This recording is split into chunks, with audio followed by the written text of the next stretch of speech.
আমি তো আজকে বক্তৃতার জন্য সময় চাইনি। এই যে তালিকা দেন, প্রথমে ছাপানো, তারপরে হাতে লেখা, কিন্তু বক্তা তো পাওয়া যায় না। মাননীয় সদস্য জনাব লুৎফুজ্জামান বাবর, নেত্রকোনা 4, অনুপস্থিত।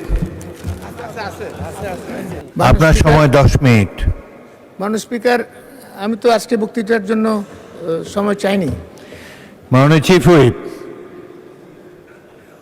মাননীয় চিফ হুইপ, এই যে তালিকা দেন,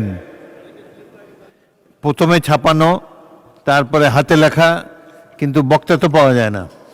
মাননীয় স্পিকার, আমাদের মাননীয় সদস্যবৃন্দ সবাই আজকে যাদের তালিকা দিয়েছি তাদের সকলের সাথে কম বেশি কথা হয়েছে এবং আমার মাননীয় হুইপবৃন্দ সবার সাথে কথা বলেছেন। কথা বলেই তালিকা দেওয়া হয়েছে এবং তারা সবাই ওয়েল অ্যাওয়ার। কিন্তু একটা সমস্যা হচ্ছে কি মাননীয় স্পিকার, আজকে মাননীয় প্রধানমন্ত্রীও সংসদে উপস্থিত নেই।